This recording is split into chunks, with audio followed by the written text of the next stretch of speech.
के साथ मिलकर पत्नी ने पति की जान ले ली है। कई टुकड़े करके सीमेंट से ड्रम में शव को सील भी कर दिया।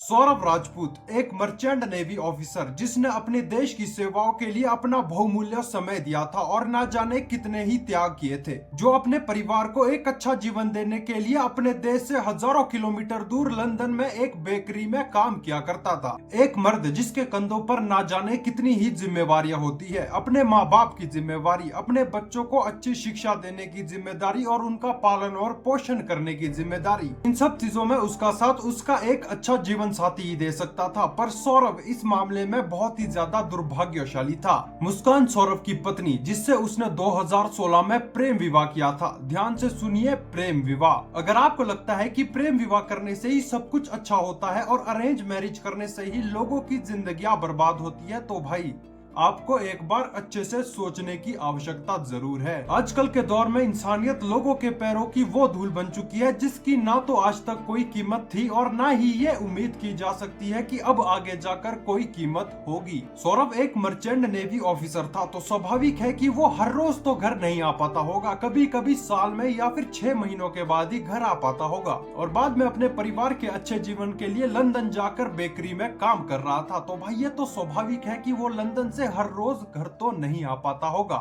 ऐसे में उसके पास बस एक ही उम्मीद और एक ही सहारा रह गया था और वो थी उसकी धर्मपत्नी मुस्कान। अगर पति अपने परिवार के अच्छे जीवन के लिए हजारों किलोमीटर दूर दूसरे देश में रह रहा है, तो भाई पत्नी के कुछ दायित्व बनते हैं। तो पत्नी का ये दायित्व बनता है कि वो अपने परिवार की देखभाल करे, अपने पति के माता पिता की सेवा करे और अपने पति के लिए वफादार रहे। पर जीवन इतना भी सरल नहीं हो सकता। 2019 में मुस्कान के जीवन में एंट्री होती है साहिल नाम के एक बाहरी व्यक्ति की। साहिल शुक्ला मुस्कान का पुराना सहपाठी था, जो शायद एक ही स्कूल में या फिर एक ही कक्षा में अध्ययन किया करते थे। दोनों का ये संपर्क ना जाने कब संबंध बन गया और ये संबंध ना जाने कब एक व्यक्ति की आखिरी सांस, इसके बारे में पता भी नहीं चला। मुस्कान जो पहले से ही एक शादीशुदा थी और उसका एक बच्चा भी था, जिसका पति सौरभ था, साहिल के साथ प्रेम संबंध जोड़ती है। साहिल शुक्ला मुस्कान से मिलने अक्सर उसके घर आया करता था। ये घटना इस बात को अंकित करती है कि आज के जमाने में वफादारी और इंसानियत की कोई कीमत नहीं है। अब अपनी पत्नी मुस्कान का जन्मदिन मनाने के लिए लंदन से मेरठ आता है और उसको अपनी पत्नी पर शक होने लगता है। ये शक कब सौरभ की आखिरी सांस बन जाएगा, इस बात से सौरभ पूरी तरह से अनजान था और वो मुस्कान को अपनी धर्म पत्नी समझने की भूल कर रहा था। जब कोई इंसान इतनी दूर दूसरे देश से अपने देश अपने परिवार से मिलने आता है, तो वो क्या ही चाहेगा, बस कुछ चंद पल प्यार के मिल जाए और अपनी बेटी और पत्नी के साथ कुछ अच्छे पल बिताया जाए और उसके बाद प्रेम पूर्वक अपने काम पर दोबारा चले जाया जाए। पर सौरभ की पत्नी मुस्कान के दिमाग में कुछ और ही चल रहा था, जिससे न केवल मानवता ही बल्कि पति और पत्नी का सुंदर और पवित्रता से भरा रिश्ता भी शर्मिंदा होने वाला था। 4 मार्च की रात मुस्कान अपने पति सौरभ के खाने में नशे की गोलियां मिला देती है और उसे सुला देती है और उसके बाद एंट्री होती है साहिल शुक्ला की, जो मुस्कान का प्रेमी था, और दोनों मिलकर सौरभ की छाती पर किसी नुकीली वस्तु से वार कर देते हैं और उसे घायल करके बेसुध बना देते हैं। और उसके बाद ये लोग उसके साथ ऐसे अमानवीय कार्य करते हैं जिसको सुनने के बाद किसी भी व्यक्ति को गुस्सा आ जाएगा और वो बौखला जाएगा।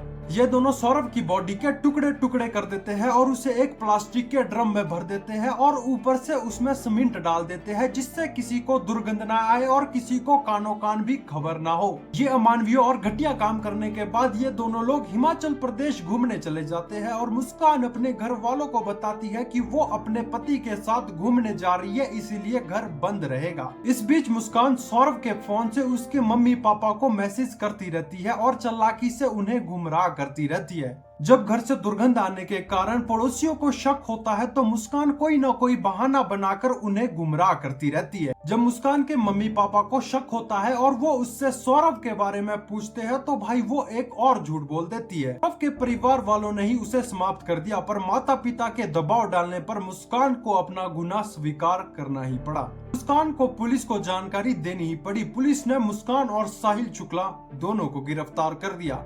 पर भाई एक बार विचार करके देखो, अगर पति और पत्नी की ना बने और बात डिवोर्स तक पहुंच जाए, तो भाई पति को एलिमनी देनी पड़ती है और 7 पीढ़ियों से कमाई गई धनराशि को एक धोखेबाज को सौंपना पड़ता है। पर भाई ये घटना एक ऐसी एलिमनी की ओर संकेत करती है जिसके बाद लड़के के पास देने के लिए कुछ और बचा ही नहीं, यहाँ तक कि जान भी नहीं। और आखिर में बस यही सवाल बाकी रह जाता है कि बेटी बचाओ और बेटी पढ़ाओ का नारा समाज के लिए काफी है या फिर बेटे बचाने की ओर भी कोई ध्यान दिया जाना चाहिए।